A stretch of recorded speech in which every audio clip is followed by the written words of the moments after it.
Chapter 8. What Happened to the Body? The next time you're having lunch in the school cafeteria, take a look at the milk cartons. Chances are good that one side will feature a photo or a sketch of a missing child with a caption, "Have you seen me?" It's a sad fact of contemporary life that kids do disappear. Except in the horror movies. However, dead bodies disappear from graves much less frequently. Yet that's exactly what seems to have happened to Christ's body. Christ's empty tomb is, for Christians at least, a symbol of his resurrection. And Christ's resurrection is the ultimate evidence that Jesus is God. The question you have to answer for yourself is that empty tomb a sign that Jesus came back to life? Or did Jesus become just one more missing person after his death? Who says the tomb was empty? I did some research into the beliefs of several skeptical organizations. For some reason, not many atheists deal with the topic of the empty tomb, but I did come across one charge that I have heard before.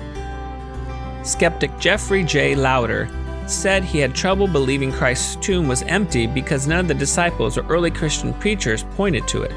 He wrote, "We would expect the early Christian preachers to have said, 'You don't believe us?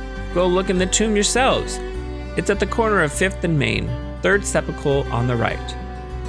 Yet, he argued Peter doesn't mention the empty tomb in his preaching in Acts, chapter 2.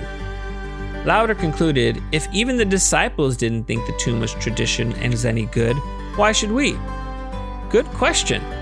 I checked out that sermon of Peter's, and sure enough, Peter never gives an address for the tomb, and he doesn't use the words empty tomb in his sermon. But it's not quite an open and shut case. Peter was certainly implying that the tomb was empty, even if he had never used those exact words. Here are some of the references Peter made to Jesus' death and resurrection. "With the help of evil people, you put Jesus to death. You nailed him to the cross, but God raised him from the dead. He set him free from the suffering of death. It wasn't possible for death to keep its hold on Jesus." Acts chapter 2, verses 23 and 24, NIRV. "Brothers, you can be sure that King David died. He was buried. His tomb is still there today. But David was a prophet. David saw what was ahead, so he spoke about the Christ rising from the dead. He said that the Christ would not be left in the grave. His body wouldn't rot in the ground. God has raised this same Jesus back to life. We are all witnesses of this." Acts chapter 2, verses 29 to 32, NIRV. Your call. What do you think? Did Peter believe that Christ's tomb was empty or not? You can read his whole sermon for yourself in Acts chapter 2 to get the full story. Christians get their view of what happened on Easter Sunday not only from early sermons like Peter's, but also from the accounts in the Gospels, those early biographies of Jesus, and some of the letters sent to early Christian churches. See the box, Tales of an Empty Tomb. But what's interesting is that Christians weren't the only ones saying the tomb was empty. The Jewish leaders said so too. Here's how the argument went. Christians: Jesus' tomb is empty. He's been raised from the dead. Jewish leaders: no, the disciples must have stolen the body. You can read about this argument in Matthew chapter 28, verses 11 to 15. Now think about it. If Jesus' body were still in the tomb, the argument would have gone something like this. Christian: Jesus' tomb is empty. He's been raised from the dead. Jewish leaders: the tomb isn't empty. The body is still in there. Despite what I read from critics, it seems that quite a lot of people agreed that Christ's tomb was empty. What they didn't agree on was how it got that way. Grave robbers. The most common way for a dead body to get from one place to another is for someone else to move it. So it's not surprising that the most common theory about Jesus' body got out of his grave is that someone, or several someones, came and took it. For another theory, see box, sorry, wrong sepulcher, who took it? There are different ideas about that. Disciples in the dark. The most likely suspects are the disciples. Almost immediately after Jesus' body disappeared, the rumor started circling that his followers had run off with the corpse. If you've read any mystery novels or watched any courtroom dramas at all, you know that two critical considerations in a crime are motive and opportunity. If you want to solve a whodunit, you have to find someone who had both a reason to commit the crime, in this case to steal the body, and the means and chances to do so. Tales of an Empty Tomb. If you were wondering what the disciples and early Christian teachers believed about what happened to Jesus' body after the crucifixion, you can check out some of these reports. Biographies: Matthew chapter 27 verses 57 to chapter 28 verse 15. Mark chapter 16. Luke chapter 24. John chapter 20. Early sermons: Acts chapter 22 verses 22 to 32. Acts chapter 13 verses 29 to 37. Letter to a first century church: 1 Corinthians chapter 15 verses 3 and 4. Did the disciples have a motive to steal Jesus' body? On the surface, it seems possible. The Gospels report that Jesus' followers were stunned, scared, and disillusioned after his death. The followers who had given up hope, read about some of them in Luke chapter 24 verses 13 to 24, or were hidden for fear behind locked doors, see John chapter 20 verse 19, were maybe not the best candidates for a daring grave robbery, but suppose there were others. If they wanted to spread the story that Jesus had returned to life, even though all they would gain would be persecution, they would definitely need to get rid of that incriminating dead body. So much for motive. What about opportunity? Sorry, wrong sepulcher. One theory about the empty tomb is that the women who found the tomb empty accidentally went to the wrong grave. Arguments in favor of the theory. 3 gospel accounts describe the women reaching an empty tomb and finding someone who says, "You are looking for Jesus of Nazareth. He is not here." See Matthew chapter 28 verses 1 to 9, Mark chapter 16 verses 1 to 8, Luke chapter 24 verses 1 to 8. The women could have imagined that the person was an angel telling them that Jesus was alive, when in fact he was merely a caretaker telling them that Jesus was not in that particular tomb. Arguments against this theory. Those same gospel accounts report that the women were present when Jesus' body was placed in the tomb. Matthew 27:61, Mark 15:47, Luke 23:55. Is it likely that the women would have forgotten where the tomb was? Even if they did, their friend who owned the grave would certainly have known where it was. If the women went to the wrong tomb, why didn't the Jewish leaders simply point to the correct tomb, with Jesus' dead body still in it, when the stories of an empty tomb began to circulate? When I think of grave robbers, I picture Indiana Jones going into some pharaoh's pyramid, or some bad actor digging up a cemetery in a black and white B movie. Those pictures don't fit with the Hallmark version of Jesus' grave that you see on Easter cards. So I decided to find out just what Jesus' tomb was like before I drew any conclusions about whether the disciples had the opportunity to rob it. Of course, the Chicago Tribune wasn't on hand to photograph Jesus' grave at the time of his burial, which is why we have to rely on what archaeologists have uncovered, literally, about first century tombs. As far as they can tell, this is what Jesus' grave looked like: a piece of rock. The tomb was actually like a small room cut out of rock, instead of a hole in the ground, the way most graves are today. The entrance to this tomb was more like the opening of an above-a-ground cave. The entrance was low to the ground, though there was a slanted groove that led down to it. A large disc-shaped stone was rolled down this groove and lodged into place across the doorway. Gravity made it easy to roll that disc down the groove, but it would take several strong people to roll the stone back up to reopen the tomb. That much we can learn from archaeology. The Gospel of Matthew agrees with that description and provides some more information. As evening approached, a rich man came from the town of Arimathea. His name was Joseph. He had become a follower of Jesus. He went to Pilate and asked for Jesus' body. Pilate ordered that it be given to him. Joseph took the body and wrapped it in clean linen cloth. He placed it in his own tomb that he had cut out of the rock. He rolled a big stone in front of the entrance to the tomb.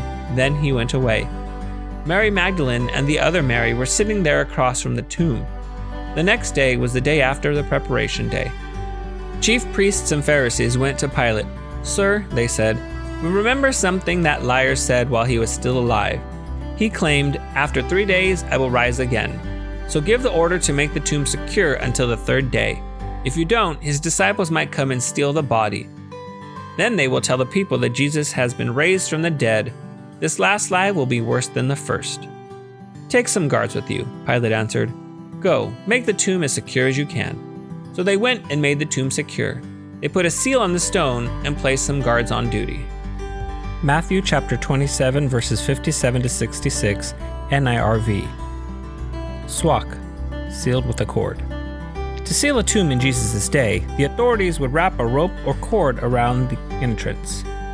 Then they would cover each end of the rope with clay or wax so that no one could move the stone without breaking the seal or cutting the cord. It's possible that the seal included the official imprint of the Roman Empire, so anyone who broke the seal would be violating imperial law. So the New Testament accounts, whose reliability we've already examined in chapters 5 and 6, affirm that there was a seal on Jesus' tomb and that it was guarded by soldiers. Remember those arguments between Christians and Jewish leaders in the years after Jesus' death? Let's follow them a little further. Christians: Jesus' tomb is empty. He's been raised from the dead. Jewish leaders: no, the disciples stole the body. Christians: how could they? The guards at the tomb would have stopped them. Jewish leaders: oh, but the guards at the tomb fell asleep. Christians: right. Trained guards falling asleep on the job and sleeping through the noise of someone moving the stone. I don't think so. The Jews bribed the guards to say they fell asleep. If there had been no guards, this argument would not have made any sense. The Jewish leaders would simply have said, "What guards? You're crazy. There were no guards." What do you think? Did the disciples have sufficient motive and opportunity to steal Jesus' body from the tomb? Roman robbers, Jewish thieves. Some people, concluding that the disciples didn't have sufficient motive or opportunity to steal Jesus' body, have suggested that the Roman officials or the Jewish leaders smuggled the body out secretly. Your call. What do you think? Did the disciples have sufficient motive and opportunity to steal Jesus' body from the tomb? Motive. You can't have a dead body lying around in a tomb if you want to say that Jesus came back to life. On the other hand, all the disciples gained by proclaiming the resurrection was persecution and death. Opportunity. Challenges. The tomb was guarded by soldiers. How could the disciples sneak past them? The body was enclosed in rock. The noise of trying to remove it surely would have awakened the guards if they had fallen asleep. Incidentally, the guards had a great incentive to stay awake. They risked death if the body was stolen. How many days in a weekend? Jesus said that he would be buried and rise again in 3 days. You can read his claims in Matthew 27:63, Mark 8:31, and John 2:19-21. But if he was crucified on Good Friday and rose on Easter, he was actually in the grave for 2 nights, 1 full day and parts of 2 other days. So was Jesus wrong in his predictions? Here's how different people answer that question. Some critics claim that Jesus was wrong. He said he'd be in the grave for 3 days, but he wasn't. A few say that Jesus was actually crucified on Wednesday, not on Friday, which makes 3 full days in the tomb. Other scholars assert that because Jews in Jesus' time referred to any part of a day the same way they referred to a full day, in their terminology, Jesus was in the tomb 3 days, so there is no contradiction. Certainly, the Roman officials, holding the power they did, would have had the opportunity. Pilate had ordered the guard. He could easily order them to move the body, and the Jewish leaders seemed to have a lot of Roman cooperation along the way. Probably they had sufficient opportunity as well. But what about motive? Why would the Romans want to take the body? They sentenced Jesus to death. Why would the Jewish leaders want to take the body? They wanted Jesus to stay dead. And if they had stolen it, why didn't they simply produce the body when the disciples started insisting that Jesus was alive? Where does the body go from here? The evidence of the Gospels, of the early church, and the Jewish leaders all points to an empty tomb. That empty tomb could have a natural explanation, like someone stealing the body, or a supernatural explanation, like Jesus' rising from the dead. If any of the natural explanations turned out to be true, that would explain one puzzle piece, the disappearance of the body. But it wouldn't explain why the disciples reported Christ's body as resurrected, and it wouldn't explain the radical change in the disciples themselves. Look at what happened to the disciples. At the time of Jesus' death, they were depressed. Peter denied Jesus 3 times. The disciples ran away because they were afraid they'd be put to death. They were hiding behind closed doors. John decided he was going back to the family fishing business. But a short time later, these disciples were out boldly proclaiming that Jesus Christ is alive. These once cowardly men were transformed into individuals so certain of what they saw, the resurrected Jesus, that they were willing to go to their death proclaiming that he is the Son of God who came back from the grave. Not only were they willing to go to their death, almost all of them, 10 out of the 11 remaining disciples, were put to death for their faith. Yet none of them gave up their testimony that the resurrection was real, and that it authenticated Jesus' claim that he was God. Natural versus supernatural. Theologian Bill Craig believes the case for the resurrection is so strong that he was willing to publicly debate an atheist selected by the National Spokesman for American Atheists, Incorporated. Afterward, I challenged him on the question of the empty tomb. I asked, even though there are holes in the natural explanations for the empty tomb, aren't they still more believable than the absolutely incredible idea that Jesus was God in the flesh who was raised from the dead? Craig responded, "Oh, I don't think so. I think the hypothesis that God raised Jesus from the dead is not at all improbable. In fact, based on the evidence, it's the best explanation for what happened. What is improbable is the hypothesis that Jesus rose naturally from the dead.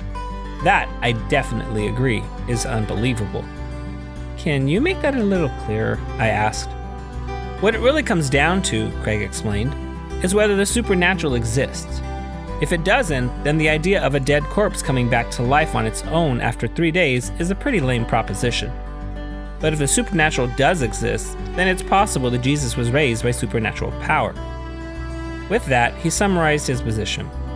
As long as the existence of God is even possible, it's possible that he acted in history by raising Jesus from the dead. How would you respond to Bill Craig?